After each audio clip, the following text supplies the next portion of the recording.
အားလုံးပဲမင်္ဂလာပါကျွန်တော်ရဲ့ channel လေးကနေပြီးတော့ပြန်လည်ကြိုဆိုလိုက်ပါတယ်ဒီတစ်ခါတော့ကျွန်တော်တို့ Revit project ထဲမှာရှိနေတဲ့ material တွေကိုကျွန်တော်တို့အစားထိုးခြင်းတယ်ပေါ့နော် set လို့ပဲခေါ် replacing လို့ပဲခေါ်ပေါ့နော် material တွေကိုအစားထိုးခြင်းတဲ့အခါမျိုးကြရင်ပုံမှန်အဖြစ်ကျွန်တော်တို့က element တွေရဲ့ဒီ material parameter ဒီinstant ပေါ်မူတည်ပြီးတော့ရှိမယ် type ပေါ်မူတည်ပြီးတော့ရှိမယ်အဲ့တော့ရှိနေတဲ့အခြေအနေတွေကိုကျွန်တော်တို့က instant ဆိုလို့ရှိရင် element တစ်ခုချင်းစီကိုတွားပြီးတော့ material change ရမယ်တကယ်လို့ type ဆိုလို့ရှိရင်လည်း type လိုက်တွားပြီးတော့ material change အောင် change ရမယ်ပေါ့နော်အဲ့တော့ကိုယ့်ရဲ့ type တွေများရင်များသလိုကျွန်တော်တို့material change ရတဲ့နေရာတွေကလည်းများတယ်ပေါ့ဒီလိုအခြေအနေမျိုးတွေမှာလွယ်တကူမြင်မြန်ဆန်ဆန်လုပ်ချင်တယ်ဆိုရင်တော့ကျွန်တော်တို့ Dynamo script ကိုအသုံးပြုနိုင်တယ်ပေါ့နော်ဒီ video script မှာဒီ video မှာတော့ကျွန်တော်တို့အဲ့ဒီ Dynamo script ကိုဘယ်လိုအသုံးပြုလဲဆိုတဲ့အကြောင်းကိုတင်ပြဆွေးနွေးသွားဖို့ရှိပါတယ်ကျွန်တော်ရဲ့ current setup အနေနဲ့ဆိုရင်တော့ဒီ video အတွက်ကျွန်တော်ဒီ Revit 2024ကိုအသုံးပြုထားတယ်ဆိုတော့ Dynamo အနေနဲ့ 2.19.3 ပါလာမယ်ပေါ့နော်အဲ့တော့ပုံမှန်အဖြစ်ဆိုရင်တော့ additional package မလိုဘူးဒါပေမဲ့ wall တို့ floor တို့ရဲ့အထဲမှာရှိတဲ့ material တွေကိုကျွန်တော်တို့ကအစားထိုးခြင်းလဲဆိုလို့ရှိရင်တော့ okay package လို့မယ်ပေါ့နော် okay အပြင်တခြားသော Cloudworks တို့ synthesize တို့ဒါမှမဟုတ် Genius Lucy တို့ကိုလည်းသုံးလို့တော့ရတယ်ကျွန်တော်တို့ဒီ video clip မှာ okay ကိုသုံးထားတယ်ဘာဖြစ်လို့လဲဆိုတော့ Genius Lucy မှာကျွန်တော်ပြဿနာလေးနည်းနည်းရှိနေလို့ပေါ့နော်အဲ့ပြဿနာကဘာလဲဆိုတော့Genius Lucy တွေကတချို့သောသုံးထားတဲ့Python script တွေဒီဟောဒီ Ion Python 2.7 ရဲ့ version အနည်းကိုသုံးထားတယ်တင်တယ်ဒီကြောင့်မလို့အဆင်မပြေဘူးပေါ့နော်ဒါပါတော့အဲ့တော့ကျွန်တော်ဒီအဆင်ပြေတယ် okay ကိုသုံးထားတယ်ခင်ဗျားတို့ရဲ့ set တွေမှာတကယ်လို့ Genius Lucy နဲ့အဆင်ပြေမယ်ဆိုရင်တော့လည်းသုံးပါနော် okay အဲ့တော့ outline အနေနဲ့ဆိုရင်တော့ကျွန်တော်တို့ဒီအပိုင်းနှစ်ပိုင်းရှိမယ်တစ်ပိုင်းဒီ loadable family နောက်တစ်ပိုင်းဒီ system family ပေါ့ loadable family လို့ဆိုတဲ့နေရာမှာတော့ကျွန်တော်တို့ဟောဒီ structural column လို့ structural framing လို့ structural foundation လို့ပိုင်းလင်းတော့ဗောနော်စသဖြင့်ဒီလို element တွေဒီ loadable family တွေဖြစ်တယ်အဲ့တော့ loadable family တွေမှာဆိုလို့ရှိရင်တချို့သော material တွေဒီ instant properties instant parameter အနေနဲ့ပါဝင်ပြီးတော့တချို့ဒီ type properties ဒါမှမဟုတ်လို့ရှိရင် type parameter တွေအနေနဲ့ပါဝင်တယ်ဗောအဲ့ဒီအခြေအနေနဲ့မျိုးရှိမယ်အဲ့တော့ system family အနေနဲ့ဆိုလို့ရှိရင်တော့ကျွန်တော်တို့ဒီ type parameter ပဲ type properties ပဲဒါပေမဲ့သူကပို့ပြီးတော့ခက်ခဲတာကသူဒီ compound layer တွေအထဲမှာ material တွေရှိနေတယ်ဗောနော်ဆိုတော့ဒါကြောင့်မလို့ system family တွေထဲမှာရှိတဲ့ material တွေကိုကျွန်တော်တို့ကအစားထိုးခြင်းတဲ့အခါမှာနည်းနည်းလေးပိုခက်တယ်ဒါကြောင့်မလို့ဒီ Dynamo default ကပါလာတဲ့note တွေနဲ့တင်အဆင်မပြေဘူးပေါ့နော်အဲ့အတွက်ကျွန်တော်တို့ဒီ additional package ဖြစ်တဲ့ okay ကိုအသုံးပြုရတာ okay ကျွန်တော်တို့ solution Revit ရှိသွားကြအောင် okay ဒီမှာဆိုရင်ကျွန်တော်ဒီ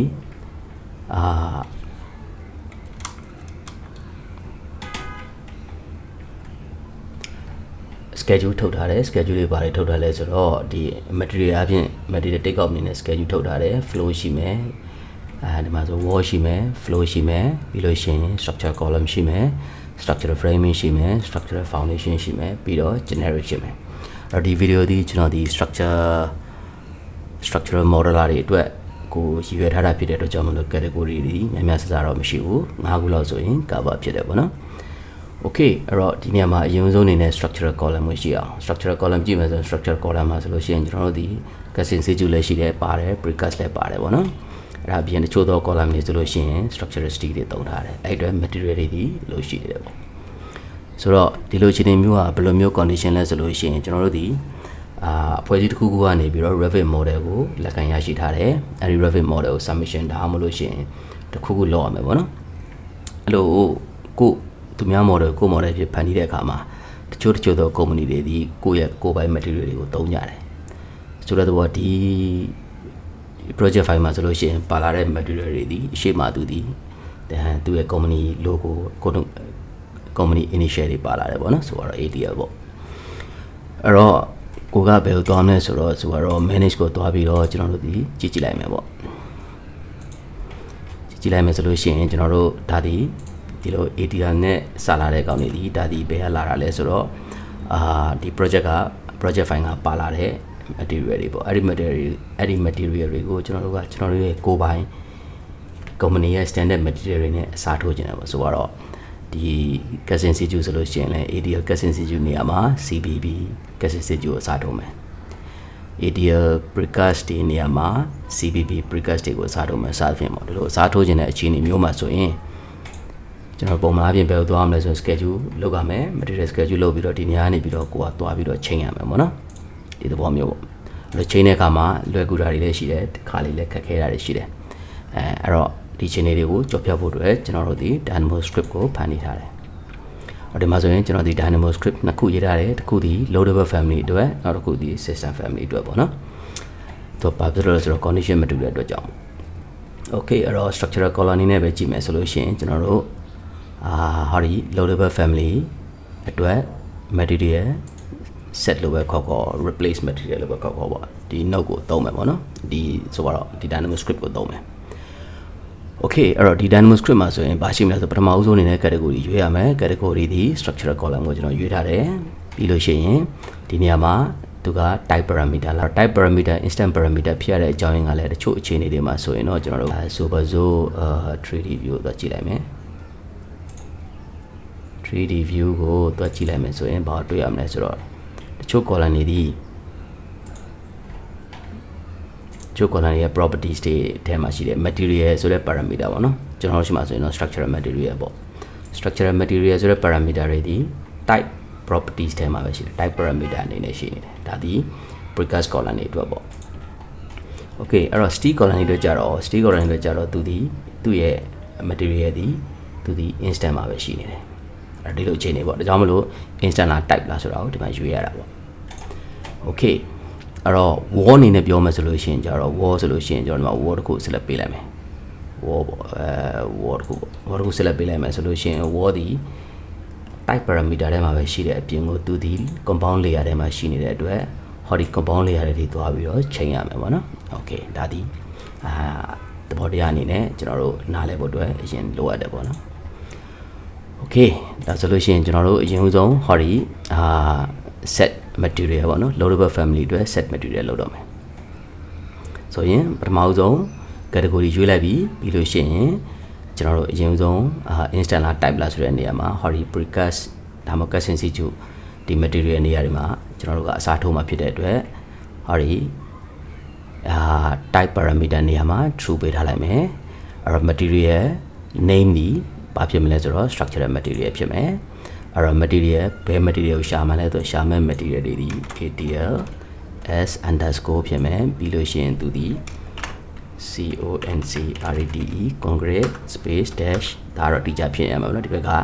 ဟောဒီ material နာမည်ပေးထားတဲ့အတိုင်းဖြစ်ကြမယ်ဆိုတော့ CAST gas INN SITUC2 ပြီးရင်ခွင့်စမယ် CIS ပြီးရင်ခွင့်ပေးမယ်အဲ့တော့ဒီ material ကိုရှာမယ်ပြီးလို့ရှိရင်ဒီ material ကိုကျွန်တော်တို့ကဘာနဲ့အစားထိုးမလဲဆိုတော့ကျွန်တော်တို့ဒီမှာရှိတယ် CBB ဆိုတဲ့ material နဲ့အစားထိုးမယ် CBB ပေါ့နော်အဲ့ဒီ material အစားထိုးမှာပေါ့ CBB ဆိုတာဒီဘာမှလဲဆိုတော့ hori manage အောင်မှကြည့်မယ်ဆိုလို့ရှိရင်ရှိတယ်ဟောလေးနဲ့ search ကြည့်ရင် hori CBB ပေါ့ဒီ material နဲ့အစားထိုးမှာပေါ့နော်ဒီ material ကိုဒီ material နဲ့အစားထိုးမှာ okay အဲ့တော့အဲ့ဒီ material နှစ်ခုကတော့ကိုယ့်ရဲ့ project ထဲမှာအစဉ်သင်းရှိနေရမယ်Okay ဒါရပြီဆိုရင်ကျွန်တော်တို့ဒီ run ချလိုက်မယ်ချိန်လေးနဲ့ပေးလိုက်မယ်ဆိုလို့ရှိရင်ကျွန်တော်တို့ရဲ့ဒီ structural column precast column တွေမှာရှိတဲ့ cast in situ material တွေနေရာတွေမှာ ATL cast in situ အစား CBB cast in situ နဲ့အစားထိုးပေးလိုက်မယ်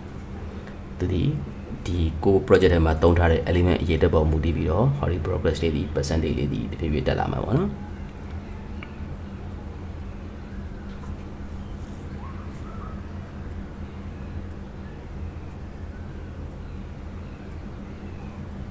Okay ဒီချိန်မှာဆိုလို့ရှိရင်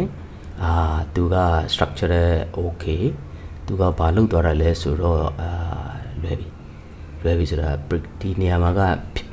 ရှိရမှာ cast in situ မို့ precast ဖြစ်ကမှာ cast in situ ဖြစ်သွားတယ်ပေါ့နော်အဲ့တော့ undo ပြန်ခေါ်လိုက်မယ်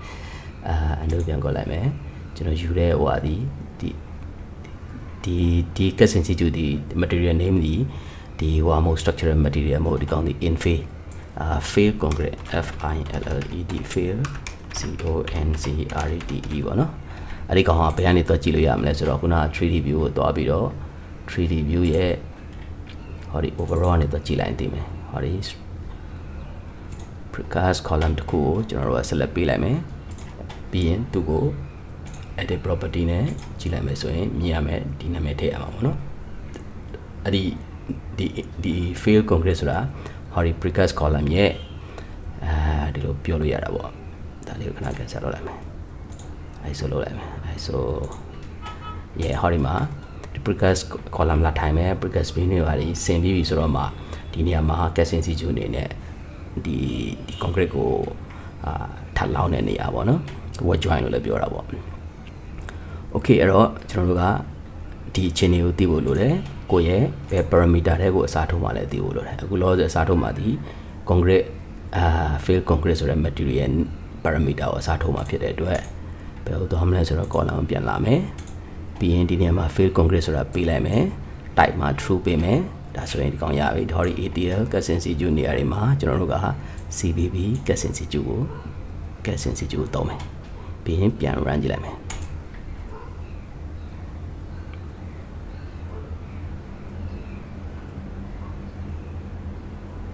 ဘာဖြစ်လို့ဆိုတော့သူဒီ material 2မျိုးဒီ column တစ်ခုထဲမှာရှိတဲ့အတွက်ကြောင့်မလို့သူဒီကျွန်တော်တို့ဒီ filter မှာ file မှာဟောဒီ casing situ ဆိုတော့ concrete နဲ့ကောက်ပေးမယ်လေသူဒီ column နေနဲ့ဆိုလို့ရှိရင်ကျတော့ material 2ခုရှိတော့2ခုစလုံးသွားပြီးတော့အစားထိုးတာပေါ့နော် okay ဒါဆိုရသွားပြီအဲ့နောက်တစ်ခုအနေနဲ့ဘာလုပ်မလဲဆိုတော့ဒီနေရာမှာသူက warning လေးတော့နည်းနည်းရှိတယ် warning လေးကပါရှိလဲဆိုတော့တချို့အခြေအနေတွေမှာသူပြောင်းလို့မရတဲ့အခြေအနေတွေရှိတယ်ဘာလို့ဆိုတော့တချို့ column တွေကျတော့သူကcasing situ ဘာခေါ်မလဲဒီ material မရှိတဲ့ column တွေကလည်းရှိနေသေးတာဟုတ်ဒါကြောင့်မလို့ဒီ material ဆိုဒီ parameter မရှိတဲ့ column တွေကလည်းရှိနေတဲ့အတွက်ကြောင့်သူက warning တက်တဲ့ပြဿနာမရှိဘူးဒီကကြာရင်ကျွန်တော်တို့က field concrete အစား structural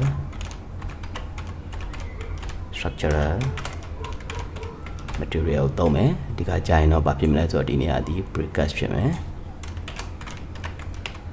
precast PC ပေါ့ okay အဲ့တော့ဒါလေးကို copy ကူးလိုက်မယ်ပြီးရင်ဒီနေရာမှာ paste ထည့်လိုက်မယ် okay ပြီးလို့ရှိရင်ကျွန်တော်တို့ထပ်ပြီးတော့ run ကြည့်လိုက်မယ်အဲ့ဒါဆိုလို့ရှိရင်ဘာဖြစ်မလဲဆိုတော့ATL precast တွေဒီ casing situ precast တွေအနေနဲ့အစားထိုးသွားလိမ့်မယ်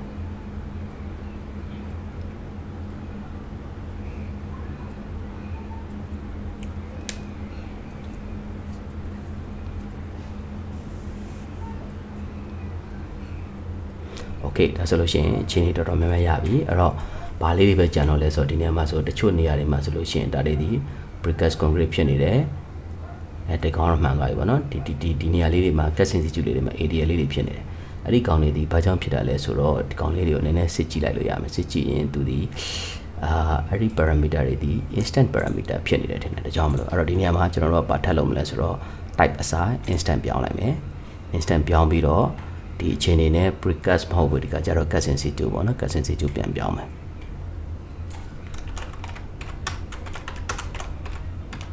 casing situ ပြီးရင် CIS ပေါ့ပေးလိုက်မယ်ပြီးရင်ဒီကောင် copy ကူးမယ်ပြီးရင်ဒီနေရာမှာ paste ချလိုက်မယ်အဲ့တော့တချို့ column တွေမှာကျတော့ instant property ဖြစ်နေတယ်အဲ့တော့ဒါလေးနဲ့ထပ်ပြီးတော့ run ကြည့်လိုက်မယ်ဒါဆို instant မှာတော့မရှိဘူးတော့ type မှာပဲရှိတယ်ဆိုတော့ type မှာပဲ in situ ကိုရှာကြည့်လိုက်မယ် in situ ကိုရှာပြီးတော့ run ကြည့်လိုက်မယ် ATL in situ ကိုရှာပြီးတော့ run ကြည့်လိုက်မယ်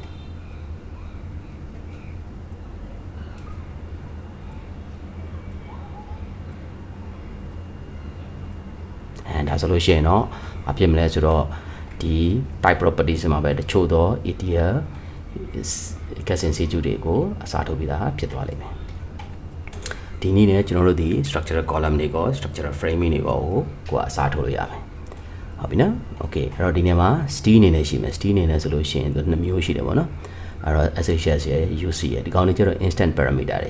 တွေ instant parameter တွေတို့ကျွန်တော်တို့ဘယ်လိုသွားမလဲဆိုတော့ဒီကနေ CIS ကနေပြီးတော့ steel ပြီးရင် dash s ကအကြီးဖြစ်မယ်ပြီးလို့ရှိရင်275ပေါ့ okay အဲ့တော့ဒီကောင်ကိုကျွန်တော်တို့က ATL နေရာမှာ CPP နဲ့စားထိုးမှာပေါ့ Okay ဒါကြလို့ရှိရင်တော့သူကဒီ time မဟုတ်တဲ့အတွက် instant ဖြစ်မယ်အဲ့တော့ type မဟုတ်တဲ့အတွက် instant ဆိုတော့ false ထားလိုက်မယ်ပြီး structure call လိုက်မယ်ပြီးရင်ထပ်ပြီးတော့ run လိုက်မယ်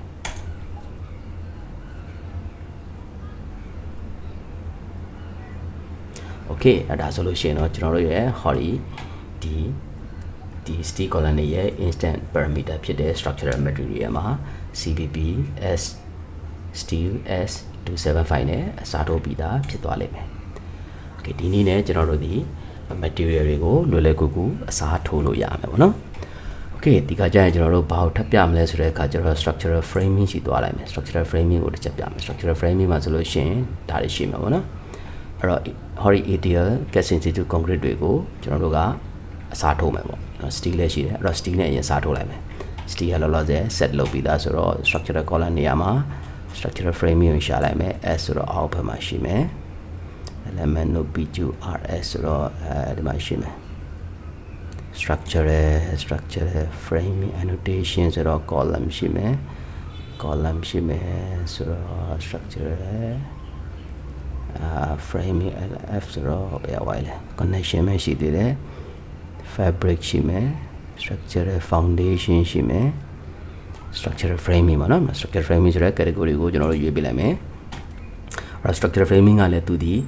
type parameters တွေပဲဖြစ်တဲ့sorry structural framing မှာ steel တွေကကျွန်တော် instant နေဖြစ်နေတယ်နော်သိကြအောင်ဒီမှာသွားကြည့်လို့ရမယ်ဒါလေးကိုပြန်ပြီးတော့ reset လုပ်လိုက်မယ်ဆိုရင် hori structural framing တွေကို select ပေးပြီးတော့ကြည့်လိုက်မယ်ဆိုသူဒီ instant parameter တွေဖြစ်တယ်ဒါကြောင့်မလို့ကျွန်တော်တို့ကဘယ်ကိုသွားမလဲဆိုတော့ instant ဖြစ်တဲ့အတွက် false ထားမယ်ဒီချိန်နေဟုတ်ပြီ ATL တွေ hori ATL တွေကို CBB နဲ့အစားထိုးမယ်ပြီးရင် run ချလိုက်မယ်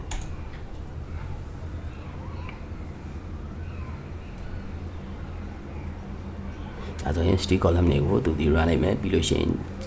ကျွန်တော် steel beam တွေကို run ချပြီးတော့ hori ATL steel နေရာမှာ CBB steel နဲ့အစားထိုးမယ်အရေးအတွက်က1292ခုရှိတယ်ပေါ့နော်ဒါပေါ်လာပြီ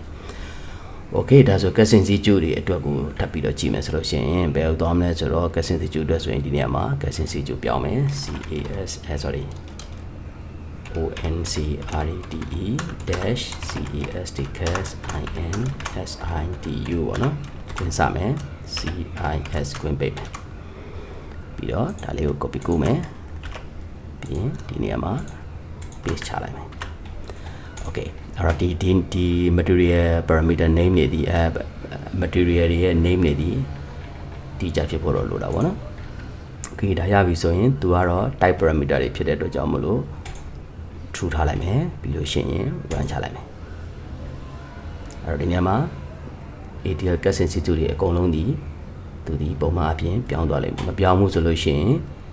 ဒီမှာပြောင်းလားမပြောင်းလားဆိုတော့ကြည့်လိုက်မယ်ဆိုတော့ဒါဆိုရင်ဒီမပြောင်းဆိုရင်ဒါတွေဒီ instant မဟုတ်ပဲ type ဖြစ်နေသလားပေါ့ structure လည်းကြည့်လိုက်မယ် ATL gas in situ တွေဒီ CBB နဲ့ပြောင်းအောင်တခုပဲပြောင်းတယ်ကျန်တဲ့ဟာတွေမပြောင်းဆိုတော့မပြောင်းဘူးဆိုရင် instant ထားကြည့်လိုက်ပြီးလို့ရှိရင်ထပ် run ကြည့်လိုက်မယ်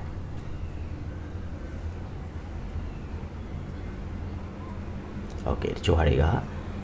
instant နဲ့ထဲတော့မှ run တာတွေရှိတယ်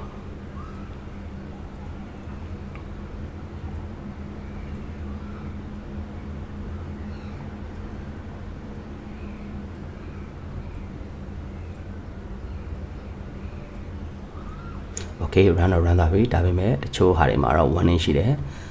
1300နဲ့တခုကတော့ run တယ်ဘာဖြစ်လို့လဲဆိုတော့တချို့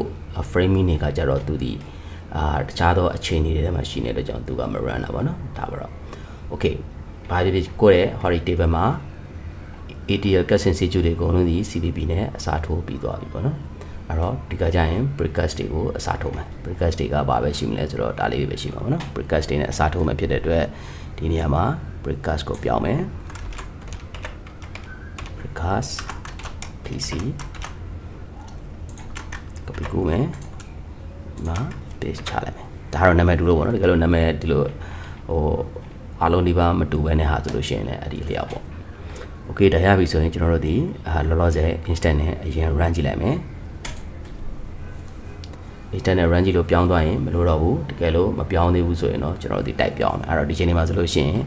instant နဲ့ run လို့အဆင်ပြေတယ်ပေါ့နော်ဒါဆိုရင်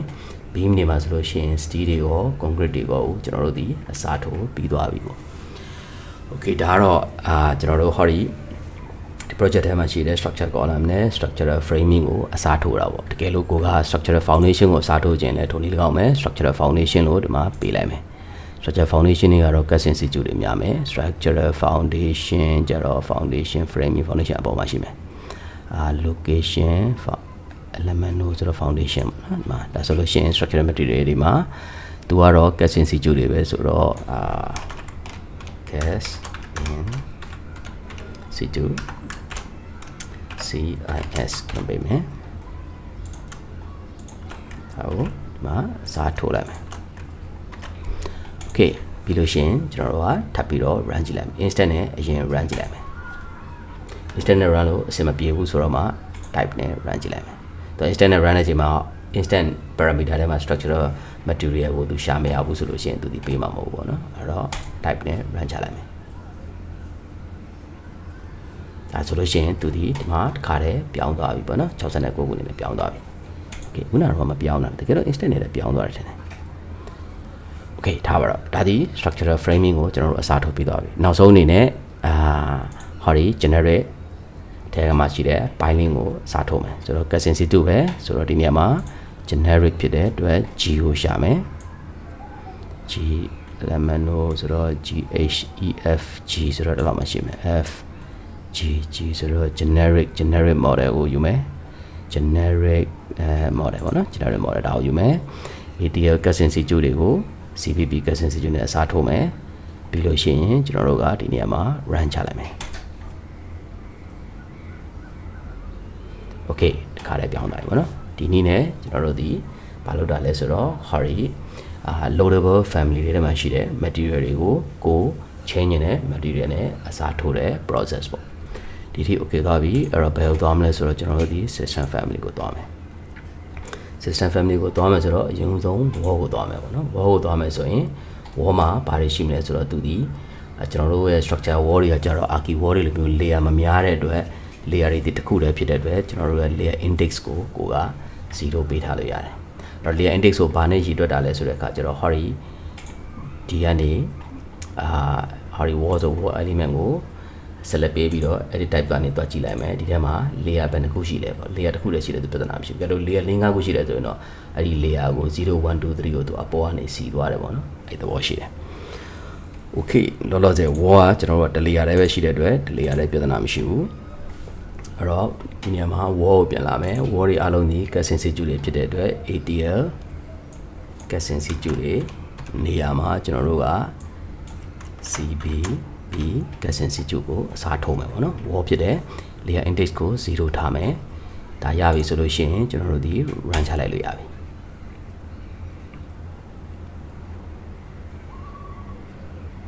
Okay wall တော့လွယ်တကူပြီးသွားတယ်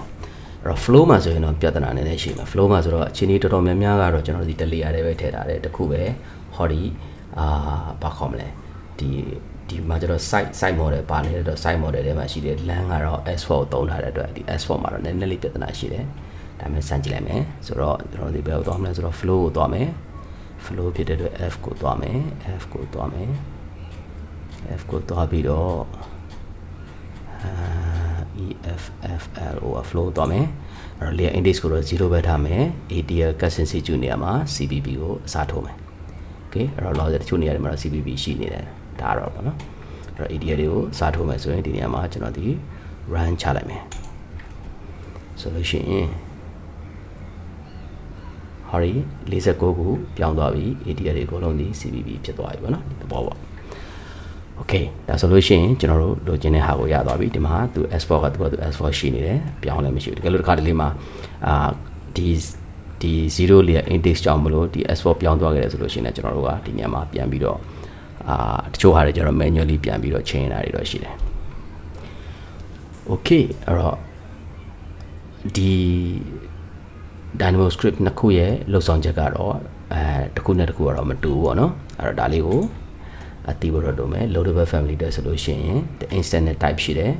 အဲ့နှစ်ခုကိုချိန်နေပေါ်မူတည်ပြီးတော့ကစားပြီးတော့ကိုယ့်ရဲ့ schedule မှာလည်းကြည့်ပေးနေရတယ်ကိုလိုချင်တဲ့အတိုင်းပြောင်းသွားရလားကိုလိုချင်တဲ့အတိုင်းမဟုတ်ဘဲနဲ့စံကျင်ဘက်ကိုပြောင်းသွားသလားဆိုတာတွေကိုစစ်ဖို့တော့လိုမယ်ပေါ့နော် Okay ဒါကတော့ Hardy script နှစ်ခုကိုအသုံးပြုပြီးတော့ကျွန်တော်တို့ဒီရဲ့ဒီ project ထဲမှာရှိတဲ့ material တွေကိုအစားထိုးပုံကိုတင်ပြဆွေးနွေးသွားခြင်းပဲဖြစ်တယ် Okay Dynamo script နှစ်ခုကိုရဲ့အသုံးပြုပုံကိုကျွန်တော်တို့တင်ပြပြီးပြီဆိုတော့အခုအဲ့ဒီ Dynamo script ဒီဘယ်လိုရေးသားထားလဲဆိုတဲ့အကြောင်းကိုဆက်ပြီးတော့ကြည့်အောင်ပေါ့နော်အဲ့တော့ရုံးဆုံးဘယ်လိုသွားမလဲဆိုတဲ့အခါကျတော့ကျွန်တော်ဒီကြောင်းဒီကဖွင့်လိုက်မယ်ကျွန်တော်ရဲ့ Dynamo script ဖြစ်တဲ့ပထမတစ်ခုဖြစ်တဲ့ set map loadable family ကိုအရင်ဖွင့်ကြည့်လိုက်မယ် Okay သူရဲ့တိစောက်ပုံကဘယ်လိုရှိမလဲဆိုတော့ပထမဆုံးအနေနဲ့ user input တွေရှိမယ် Okay အဲ့တော့ဒီနေရာမှာ user input ကနေပြီးတော့ဘာလုပ်လဲဆိုတော့ဟောဒီ category မှာကိုအစားထိုးခြင်းနဲ့ material တွေကိုအစားထိုးခြင်းနဲ့ element ရဲ့ category ကိုရွေးရမယ်အဲ့ဒီကနေပြီးတော့ all element category နဲ့ element တွေကိုဆက်ထုတ်လိုက်မယ်အဲ့တော့တချို့parameter တွေဒီ type parameter မှာရှိတဲ့အတွက်ကြောင့်မို့လို့ကျွန်တော်တို့က type parameter တွေက information တွေကိုreplace လုပ်ခြင်းနဲ့ဒါမှမဟုတ် set လုပ်ခြင်းနဲ့ဆိုလို့ရှိရင် element type ကိုပြောင်းရတယ်ပေါ့နော်ဒီနေရာမှာတော့ကျွန်တော်က control if လေးကိုသုံးထားတယ်တကယ်လို့ condition က true တယ်ဆိုလို့ရှိရင် element type အနေနဲ့ပြောင်းမယ်တကယ်လို့instant အနေနဲ့ပဲဆိုလို့ရှိရင်တော့ကျွန်တော် boolean ကို false ထားလိုက်မယ်ဒါဆိုလို့ရှိရင်ရိုးရိုး element ပဲထွက်သွားမယ်ပေါ့နော်အဲဒီထွက်သွားတဲ့ element ကနေမှကျွန်တော်တို့က element material ကိုဆွဲထုတ်တယ် element material ကိုဆွဲထုတ်ပြီးတော့အဲဒီ material name ကနေတဆင့်ကျွန်တော်တို့ကtrue false နဲ့ကိုရှာခြင်းနဲ့ဟောဒီ element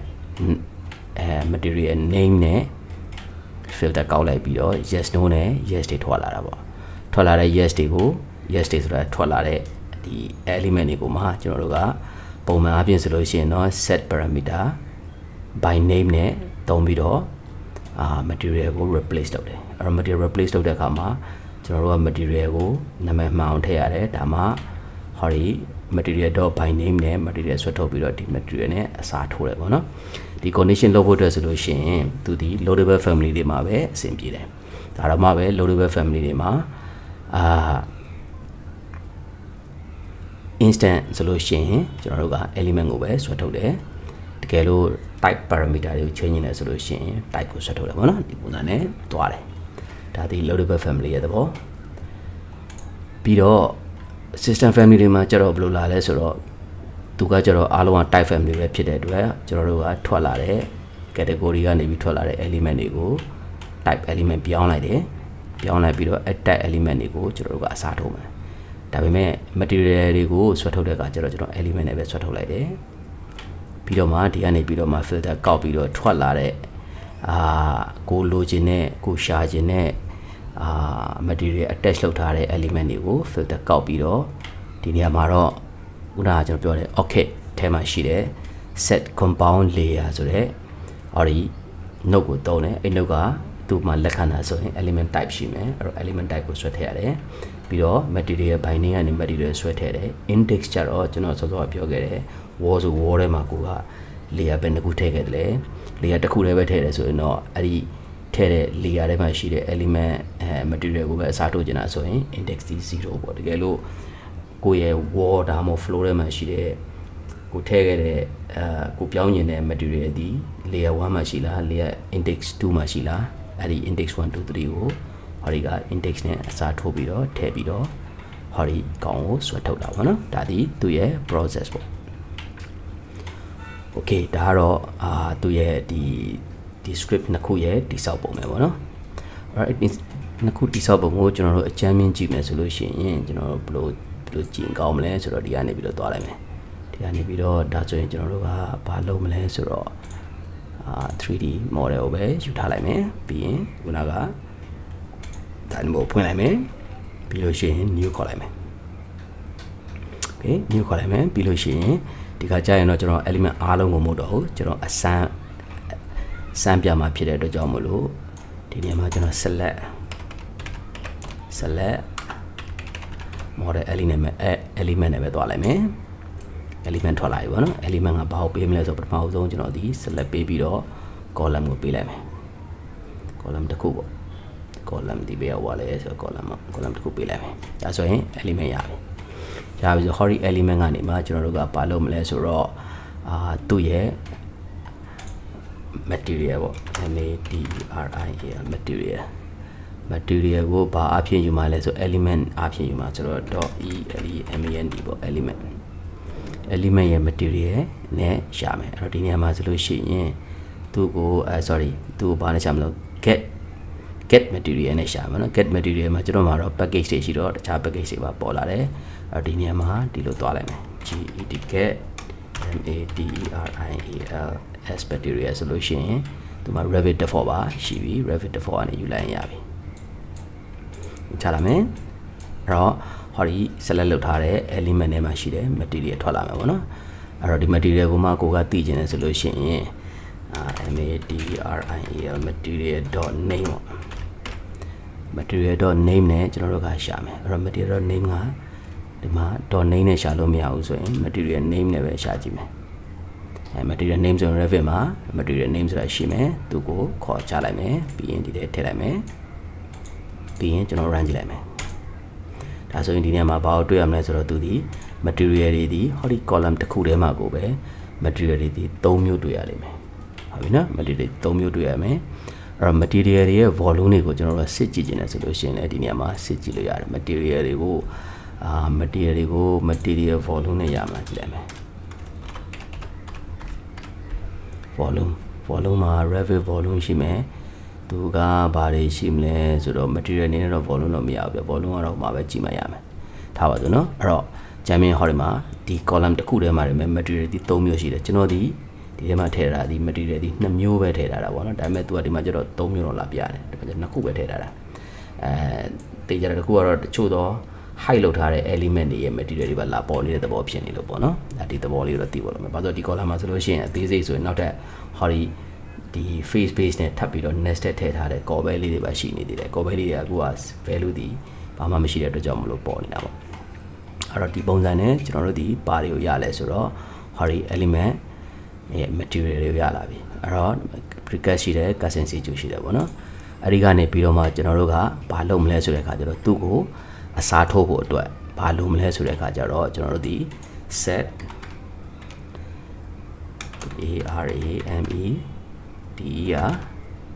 set parameter value ပေါ့နော် set parameter by name Revit default ရှိတယ်သူကိုယူလိုက်မယ်ဆိုရင်ဒီနေရာမှာဟောဒီ parameter အနေနဲ့ဆိုရင်ကျွန်တော်တို့ဒီဘယ် parameter ကိုသုံးနေတာလဲဆိုတော့ဆိုတော့ structural material ဆိုတဲ့ကောင်သုံးနေတာပေါ့နော်ဒါဆိုရင်ဒီနေရာမှာကျွန်တော်တို့က material parameter name အနေနဲ့ဆိုလို့ရှိရင် structural material ရှိမယ်နောက်တစ်ခုကကျတော့ဘာရှိမလဲဆိုတော့ fill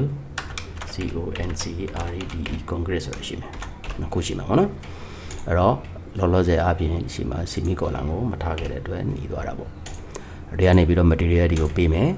အဲ့တော့ element အပြင်ဆိုလို့ရှိရင်သူဒီ type parameter တို့ကြောင့်မလို့ကျွန်တော်တို့ကအခုတကယ်လို့ဒီ instant ကိုကောက်ထည့်လိုက်တယ်ဆိုလို့ရှိရင်ဘာဖြစ်မလဲကြည့်လိုက်မှာပေါ့နော်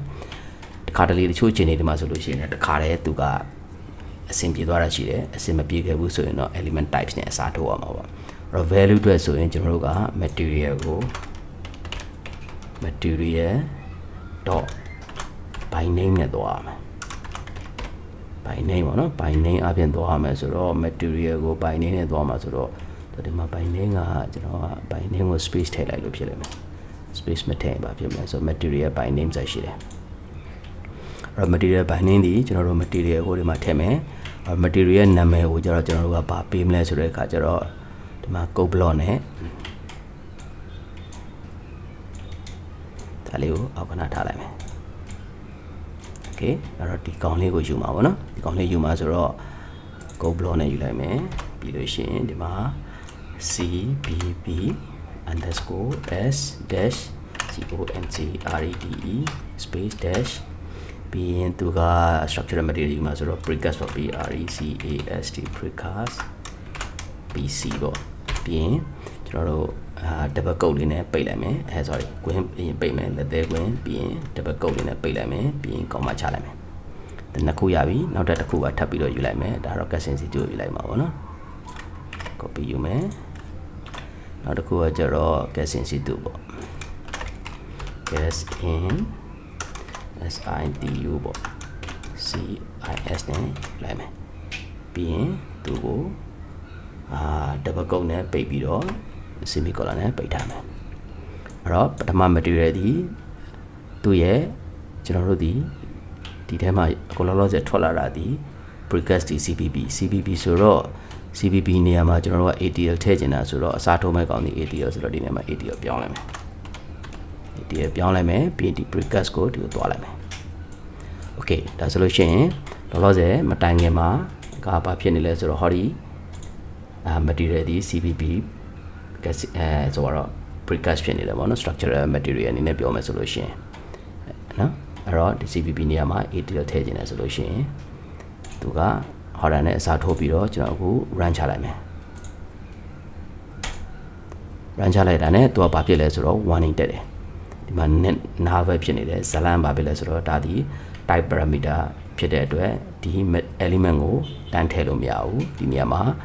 element type နဲ့ပြောင်းအောင်မယ် element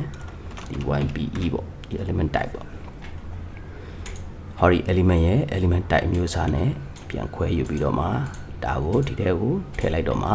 သူဒီအဆင်ပြေသွားလိမ့်မယ်ပေါ့နော်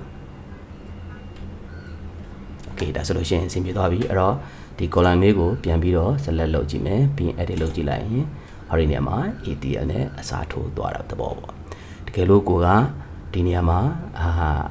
fail material ကို change နေတယ်ဆိုလို့ရှိရင်ဒီ parameter name မှာ fail concrete ပေါ့နော် fail concrete နဲ့အစားထိုးပြီးရင်ဒီနေရာမှာ consistency CPP နေရာမှာ ATL ပြောင်းပေါ့နော်ပြီးရင်ဒီကမှာဒါနဲ့အစားထိုးပြီးရင်ဒါလေးကို run ချလိုက်မယ်ဒါလေးခဏပိတ်ထားလိုက်မယ်နော်ပြီးရင် selection ဖြုတ်လိုက်မယ်ပြီးရင် run ကြည့်လိုက်မယ်ဒါဆိုလို့ရှိရင်ဘာကိုရမလဲဆိုတဲ့အခါကျတော့ဟောဒီ column ရဲ့ type parameter ဖြစ်တဲ့ fail concrete နေရာမှာသူဒီအစားထိုးပြီးသားဖြစ်သွားလိမ့်မယ်ဒါဒီဘာဖြစ်လို့လဲဆိုတော့ type parameter ကိုကျွန်တော်တို့ကအစားထိုးတာမို့လို့ပေါ့နော်တကယ်လို့ instant parameter ကိုအစားထိုးခြင်းနဲ့ဆိုရင် instant parameter ဆိုတာဘယ်လိုဟာမျိုးလဲဆိုတော့ဟောဒီလို stick column လိုဟာမျိုးပေါ့ဒါမျိုးအစားထိုးခြင်းနဲ့ဆိုရင်တော့ select လုပ်လိုက်မယ်ဒီ column ကိုအစားထိုးလိုက်မယ်အဲ့ဒီနေရာမှာဘာလာမလဲဆိုတော့နောက်ထပ်တစ်ခုအနေနဲ့ဆိုလို့ရှိရင် ATL underscore s-steel ပြီးလို့ရှိရင်ဘာလာမလဲဆိုတော့ steel ကြတော့သူကကြတော့ space ပဲခံမယ်တဲ့ပြီးလို့ရှိရင် dash လာမသိဘူးပြီးရင် s275 ဟုတ်လားတော့မသိဘူးနော်semicolon နဲ့ပိတ်မယ် s က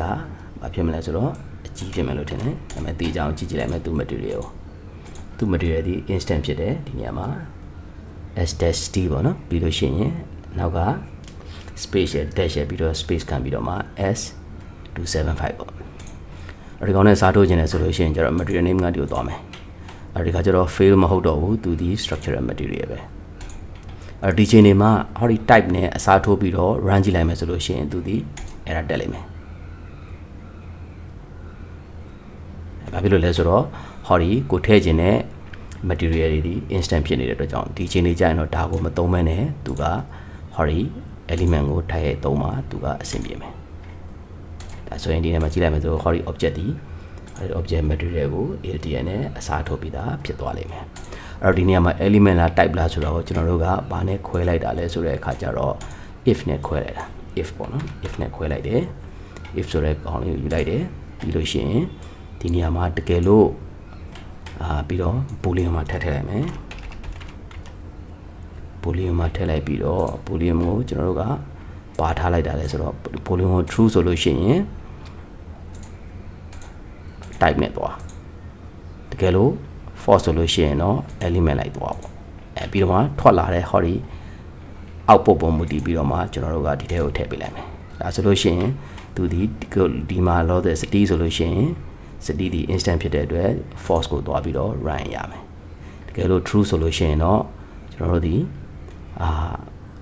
type နဲ့သွားမှာပေါ့နော်ဒီသဘောပေါ့ဒါဒီသူ့ရဲ့boolean နဲ့ဆင်လိုက်တဲ့သဘောပေါ့အဲ့တော့အချို့အပြင်ပြောရရင် element ထွက်လာတဲ့ element ကနေပြီးတော့မှကျွန်တော်တို့ဒီ condition တစ်ခုဒီ type အနေနဲ့သွားမယ်နောက်တစ်ခုဒီ instant အနေနဲ့သွားမယ်အဲ့တော့ type အနေနဲ့သွားမယ်ကောင် instant နဲ့သွားမယ်ကောင် yes no နဲ့ကိုက control လိုက်မယ် true ဆိုလို့ရှိရင် type နေနဲ့ထွက်သွားမယ်တကယ်လို့ false ဆိုလို့ရှိရင် instant နေနဲ့ပဲထွက်သွားမယ် information ကိုလက်ခံမဲ့ note ဒီ note ဖြစ်တယ်ပေါ့နော်ကျန်တဲ့ဟာကတော့ parameter name နဲ့ပြီးတော့ parameter ရဲ့ value ပေါ့ parameter value ကိုတော့ဒါနဲ့ပဲအစားထိုးလိုက်တယ်အဲ့တော့ဒီနည်းနဲ့ကျွန်တော်တို့ဒီဘာကိုဖန်တီးရလဲဆိုတော့ပထမ script ဖြစ်တဲ့ loadable family ကို material set လုပ်ခြင်းဒီနည်းနဲ့ဖန်တီးတယ်ပေါ့နော် okay အဲ့တော့နောက်တစ်ခုကကြတော့ဘာလဲဆိုတော့wall ပေါ့ wall လိုဟာမျိုး flow လိုဟာမျိုးကိုကြတော့သူကဘာလုပ်ရမလဲဆိုတဲ့အခါကျတော့ဒီအခြေအနေမှာကျွန်တော်က select ပေးလိုက်မယ် wall ကို select ပေးကြည့်လိုက်မယ်နော်အခါဒီအခြေအနေမျိုးမှာကျတော့သူဒီ wall တို့ flow တို့ဒီရဲ့ material တွေဒီ type parameter type properties တွေဖြစ်တဲ့အတွက်ကြောင့်မလို့ hori instance စဉ်းစားကြမလို့တော့ကျွန်တော်တို့ဒီ control ကိုထည့်ကြမလို့ဘူးပြီးရင် element type ကိုတန်းထည့်မယ်ဒါပေမဲ့ပြဿနာကဘာလဲဆိုတော့ wall ဖြစ်တဲ့အတွက် hori information နဲ့အခုဒီမှာဆိုရင် wall ပေါ့နော်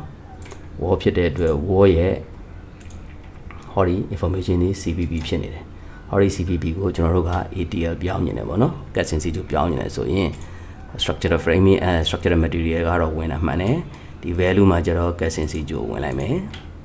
ဒီချိန်မှာတော့ run ထလိုက်လို့ရှိရင်ဘာဖြစ်မလဲဆိုတော့ပြင်ရမှာမဟုတ်ဘူးဘာဖြစ်လို့ဆိုတော့ hori wall တို့ flow တို့ရဲ့ system family တွေထဲမှာရှိတဲ့ compound layer တွေက material တွေကို hori node နဲ့အစားထိုးလို့မရဘူးပေါ့နော်အဲ့တော့ဒီ node အစားပါကိုသုံးရလဲဆိုတဲ့အခါကျတော့ကျွန်တော်တို့ဒီ hori object ထဲက compound layer ပေါ့နော် compound layer မှာ set compound layer ဆိုတာရှိတယ်အောက်မှာလာခြင်း set compound layer material ဆိုတဲ့ hori object ကိုသုံးရမယ် set compound layer သူကြတော့ element ကိုတခါတည်းတည်ကြတယ် type နဲ့ပဲသူကလက်ခံတဲ့အတွက်ကျွန်တော်တို့ရလာတဲ့ element ကို type နဲ့ဆွဲထည့်လိုက်မယ် material နေရာမှာ hori material ကိုဆွဲထည့်လို့ရတယ်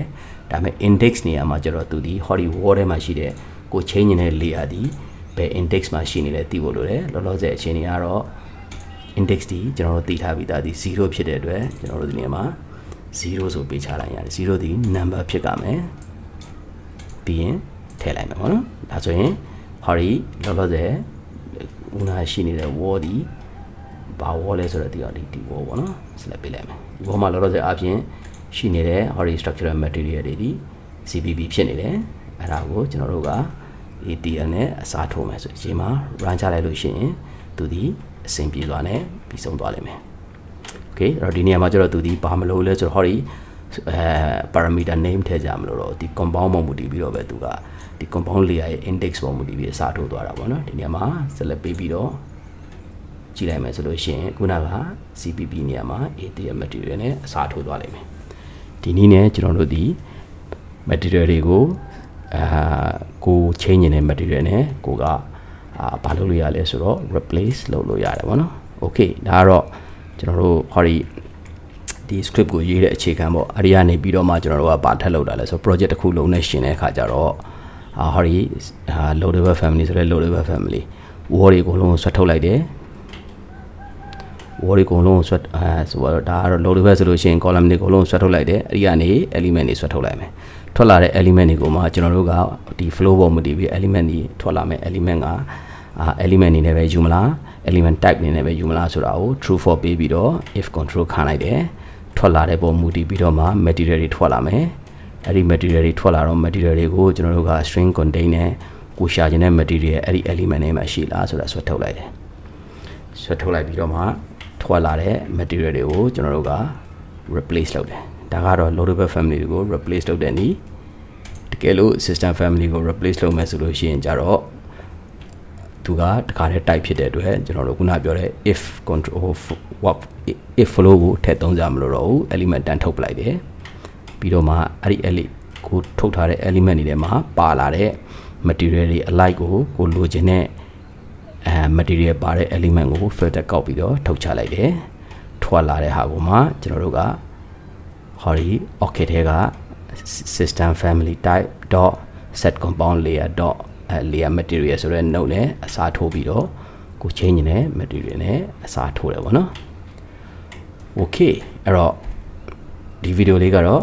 ဒီလောက်ပါပဲဂျမ်းမြင်တော့အသုံးပြုလို့လွယ်ကူလိမ့်မယ်လို့မျှော်လင့်ပါတယ်တကယ်လို့အခက်အခဲရှိရင်လည်းကျွန်တော်ကိုချက်ပေါက်ကနေဖြစ် comment box ကနေဖြစ်ဖြစ်မေးလို့ရပါတယ် okay တော့နောက် video လေးကြမှာပဲတခြားတော့အရာတွေနဲ့တူပြန်လာခဲ့ပါမယ်အားလုံးပဲ bye bye ပါ